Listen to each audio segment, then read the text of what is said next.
second, and we're going to discuss the blockbuster trade from last night. Also coming up, with Anthony Davis and LeBron both extending their deals with the Lakers, are there more titles on the way? The players will chime in on that in just a bit. First, though, welcoming in our senior NBA insider, Adrian Wojnarowski. You broke this Russell Westbrook-John Wall trade story last night. How did this deal come about? Rachel, it came together quickly yesterday afternoon.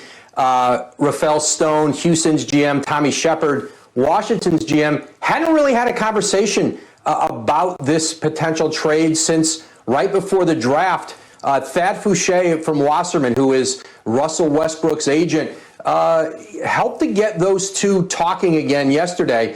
And essentially, they knew what the deal would be, which would be 1-for-1, Westbrook and Wall. And they got the draft protections down. They were going to do one first-round pick up in the future, 2023, protected, and they got a deal done there within just a few hours. Pretty rare for a deal of this magnitude to come together so quickly, but they were on the trade call within 3 or 4 hours from first talking yesterday. Wow. And of course, everybody wants to know about the dominoes that follow it, right? So what does this Westbrook trade mean for James Harden and his future status with the Rockets? The Rockets really don't know. They're hopeful that a healthy John Wall, a John Wall who regains his all-star form, is somebody that James Harden's going to want to play with and stay longer term. And they've made some other moves, certainly roster-wise in Houston. They got Stephen Silas is their new coach. But the one thing that the Rockets have going for them, it's a little different than Washington, is they have Harden under contract for at least 2 more years. And that buys them some time to try to get this moving in the right direction. They don't want to trade James Harden. They've never really backed off of that. And so they want to give it time. Listen, John Wall's been out of the league for 2 years. And as good as maybe he's looked in pickup games in the offseason, that's not NBA basketball, and you would imagine it's going to take some time, and then some time learning to play with James Harden. But for Houston, I think for both teams, they felt it was a trade they had to make. Each point guard wanted to be in the other place, and it's hard to win in this league with guys who just don't want to be in town anymore. You made me think of something, Woj, when you mentioned the agents who were involved in the Westbrook-Wall deal. James Harden still doesn't have an agent right now. You can correct me if I'm wrong. Does that influence sort of how brokering gets done in the NBA if there's no agent involved? It's a good question, and he has like a business manager. He has a family that works alongside with him, but yeah, he doesn't have a formal agent anymore. And Rob Pelinka was his agent previously before Rob went on to run the Lakers, but. Listen, he's made it clear to them where he stands. That's that he wants a trade. He wants a trade to Brooklyn. That's not in the offing right now. Listen, he has been in Houston, the center of that organization, both on the court and off the court, for years. And so they want to find a way to keep him, and they'll see how this Wall experiment goes. They know there's risk in this trade. Again, this is a player coming off serious injuries, out for 2 years.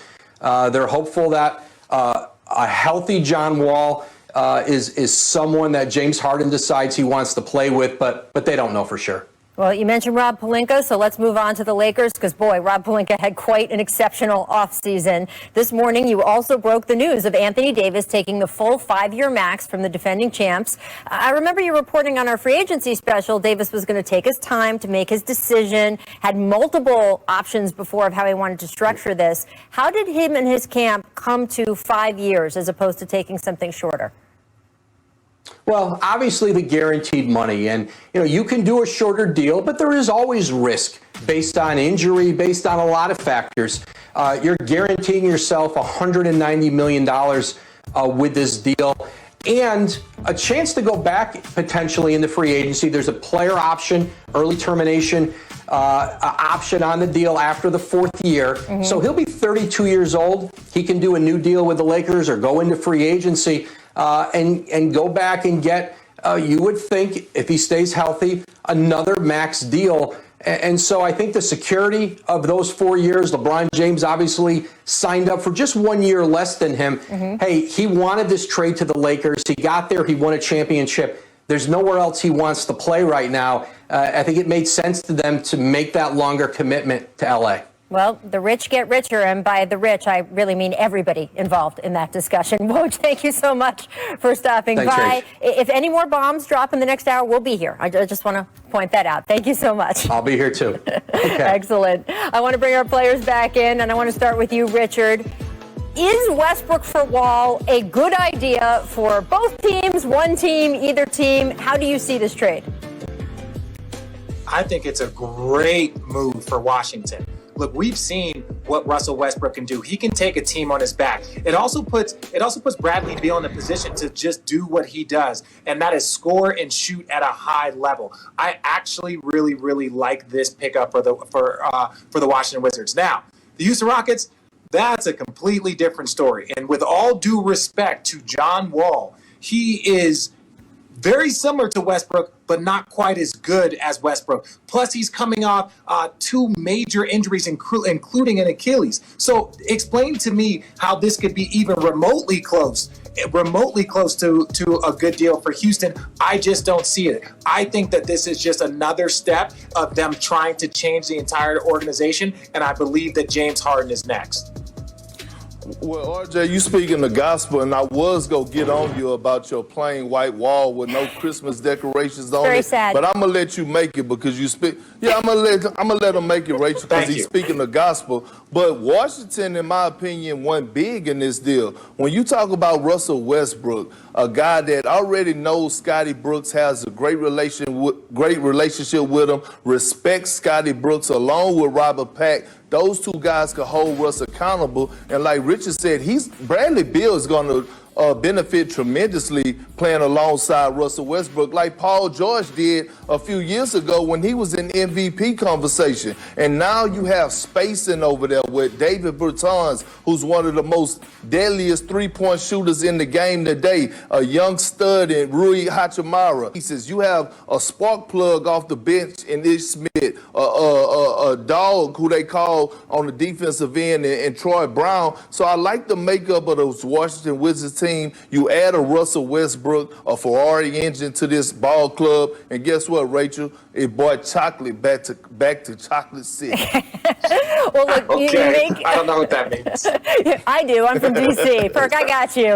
Look, No, you make a good point, Perk, about Russell Westbrook being a known quantity, right? Like, we know what his faults are. We know what his strengths are. We know what his injury issues are. John Wall is such an unknown quality. So for the Wizards, having that known quality in Russell Westbrook, that partnership with Scotty Brooks, I think really is going to be a strength for them. And for whatever reason, the John Wall-Bradley Beal partnership, which has never worked great, isn't apparently something they want to continue with all the reporting about Wall asking for a trade. So even if you just got rid of a possibly contentious situation, that is a good thing.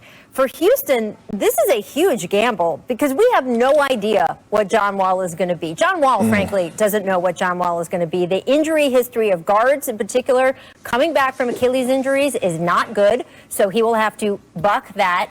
I do think for John Wall, it is a good change of scenery, the weight of everything that happened with him in D.C. If he came out this season and, let's say, really played healthy and like his own self, he would be having to battle the expectations of not just this season, but the weight of his entire history with the team. And this way, he has a fresh start as well. So good for John Wall, good for the Wizards. I don't know yet if it's going to be good for the Houston Rockets. I will say, and we're watching this right now, this Dear D.C. letter from Wall. He was such a force in the Washington community, and I'm from that area. You guys know this. I do want to take just a second and commend the fact that he put himself out there over and over and over again over the last decade, whether it was recently for voting rights and civil rights issues, childhood hunger, low-income housing. He has done so much for the city of D.C. that I know there are a lot of people there who are giving him a salute on the way out. And they'll see what happens with Russ now. All right, guys, I want to switch over to our coast, the West Coast here. Yesterday, the Lakers and LeBron James agreeing to a 2-year extension. You heard Woj mention it, $85 million. It will keep him in the purple and gold through 2023. Ooh.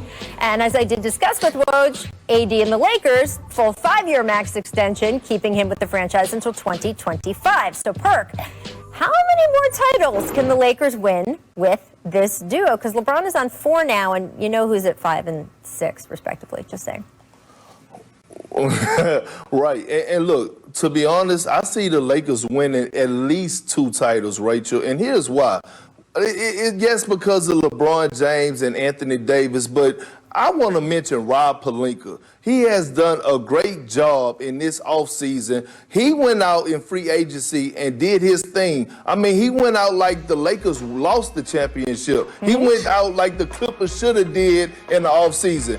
Acquiring Montrezl Harrell, signing him, getting Dennis Schroeder, getting Wesley Matthews at $3.6 million, getting rid of Danny Green contract at $15 million, re-signing Anthony Davis, right? A 27-year-old generational talent that's just hitting his prime. So he's locked in for 5 years, and the Lakers are probably going to get 3 to 4 years of AD in his prime.